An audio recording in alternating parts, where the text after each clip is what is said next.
नमस्कार, मी Nilima Kadam, virtual training centre, science and technology, विज्ञान आणि तंत्रज्ञान, इयत्ता 9वी. आजचा घटक आहे कार्य आणि ऊर्जा, वर्क अँड एनर्जी.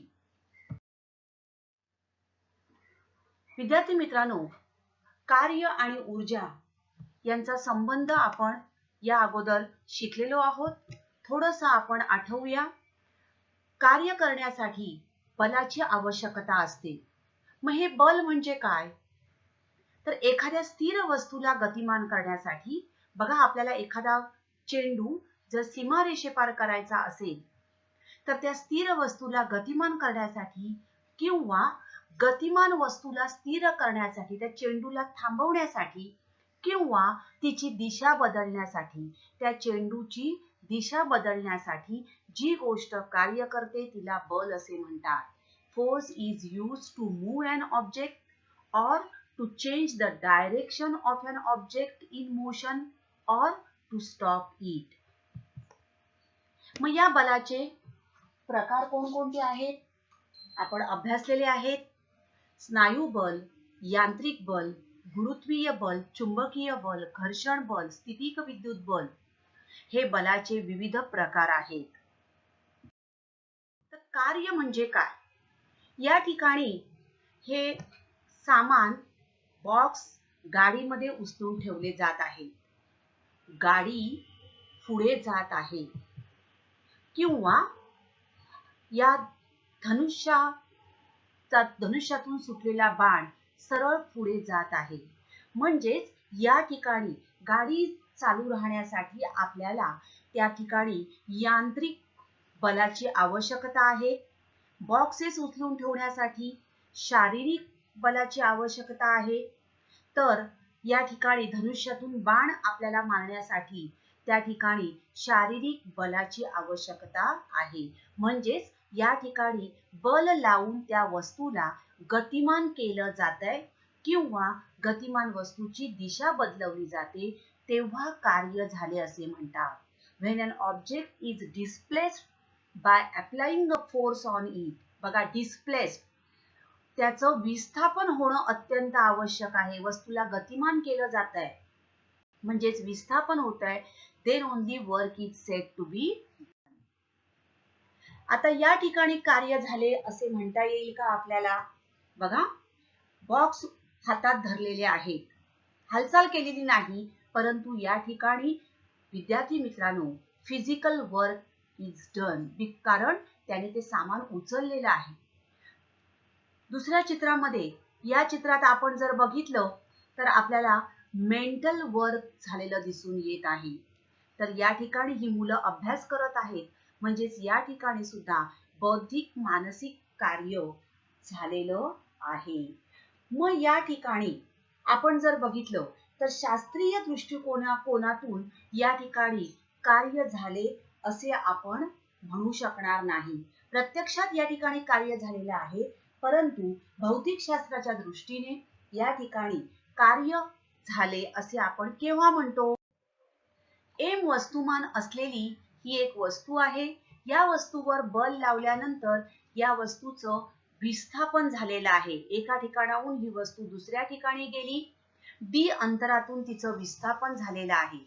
म्हणजे जेव्हा एखाद्या वस्तूवर आपण बल प्रयुक्त केले, बल लावलेले आहे, फोर्स इज अप्लाइड, आणि त्या वस्तूचं विस्थापन झालेले आहे. या ठिकाणापासून ती वस्तू या ठिकाणी आलेली आहे, विस्थापन झालेलं आहे, त्यावेळेला शास्त्रीय दृष्ट्या कार्य झाले असे आपण म्हणू शकतो. Work is said to be done only when a force acts on an object and displaces it or makes it to move. Displacement झाली तरच कार्य झालं असं आपण शास्त्रीय दृष्ट्या म्हणू शकतो.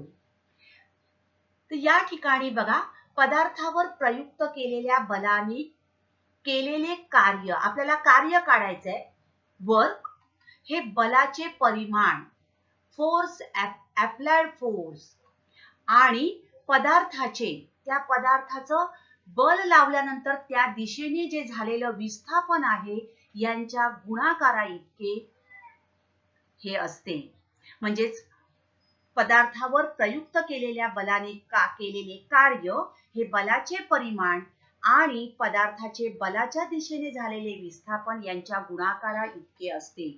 Work done by a force acting on an object is the product of the magnitude of the force and the displacement of the object in the direction of the force. म्हणजेच कार्य बरोबर बल गुणिले विस्थापन. W is equal to F into S. कार्याचे एकक आपण अभ्यासणार आहोत. कार्य ही अदिश राशी आहे. कार्य व्यक्त करण्यासाठी फक्त परिमाणाची आवश्यकता असते, दिशा सांगण्याची आवश्यकता नसते. आता या कार्याचं एकक कसं आपण ठरवणार आहोत ते बघूया. एक मुलगा हा होडी चालवत आहे. एका ठिकाणाहून ही होडी त्याने वल्हवत दुसऱ्या ठिकाणी नेली, म्हणजेच हे झालेलं त्याचं विस्थापन. बरोबर. आता हे विस्थापन का झालं, तर त्याने ज्या वेळेला बल लावलं, बलाचा वापर केला, त्यावेळेला विस्थापन झालेलं आहे. म्हणजेच या ठिकाणी बल आणि बलाच्या क्रियेच्या दिशेने झालेले विस्थापन यांच्या परिणामाचा गुणाकार म्हणजेच कार्य होय. कार्य बरोबर बल गुणिले विस्थापन. आता याचं एसआय पद्धतीतील एकक आपण बघूया. बलाची आवश्यकता आहे आणि बलाचं एकक आहे न्यूटन. एसआय पद्धतीत बलाचे एकक न्यूटन, तर विस्थापन जे आहे या विस्थापनाचं एकक आहे मीटर. आणि म्हणून एसआय पद्धतीत unit of the force is Newton and unit of the displacement is meter. आणि म्हणूनच एसआय पद्धतीत कार्याचे एकक न्यूटन मीटर आहे. यालाच जूल असे म्हणतात. यालाच जूल असे म्हणतात. थोडक्यात बघा, 1 न्यूटन बलाच्या क्रियेमुळे त्याचं 1 मीटर विस्थापन बलाच्या दिशेने झालेलं असेल तर घडून आलेले कार्य 1 जूल होय. If a force of 1 Newton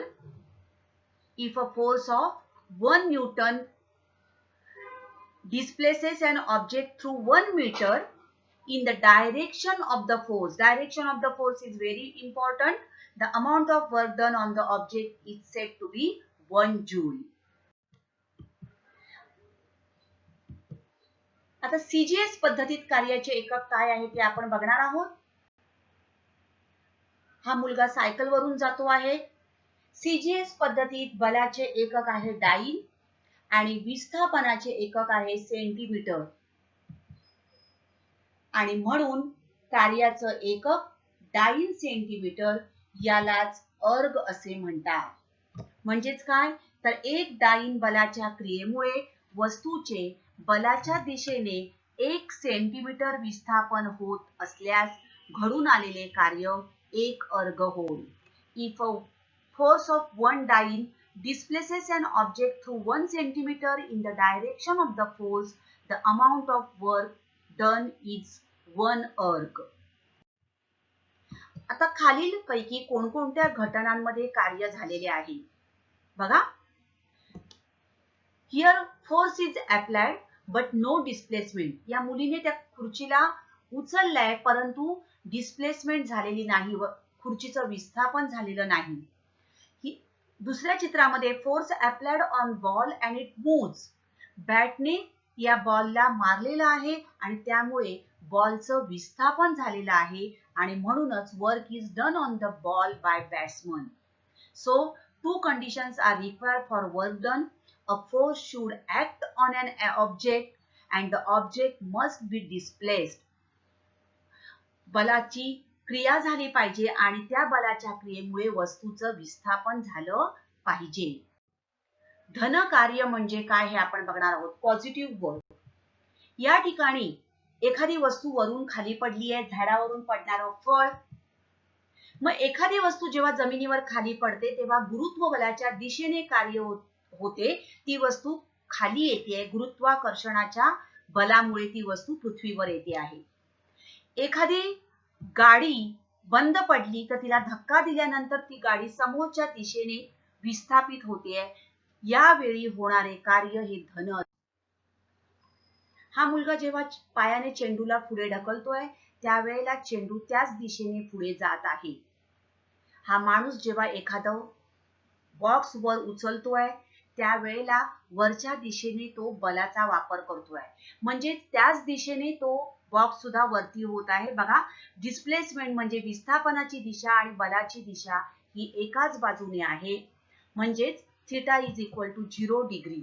ज्या वेळेस बलाची व विस्थापनाची दिशा एकच असते, याच बाजूने फोर्स लावलाय त्याच बाजूने तो काय करतो आहे, वर उचलत आहे.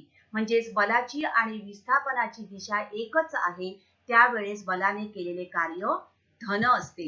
When the force and the displacement are in the same direction and so theta is equal to 0 degree, therefore the work done by the force is positive. ही विविध उदाहरणं आहेत. खुर्ची ढकलणे, सायकल चालवणे, चाकूने फळ कापणे, टेबल ढकलणे, दगड फेकणे, कार पुढे जाणे, वजन उचलणे. These are all positive work. ऋण कार्य, निगेटिव्ह वर्क.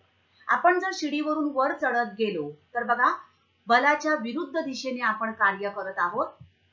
किंवा गतिमान गाडी ही आहे आणि या गाडीला जर आपण ब्रेक मारले तर ही गाडी थांबली आहे, म्हणजेच बलाच्या विरुद्ध दिशेने कार्य केलेलं आहे. हे बघा, चालताना घर्षण बल जे आहे या ठिकाणी विरुद्ध दिशेने कार्य होत आहे. मग ज्या वेळेला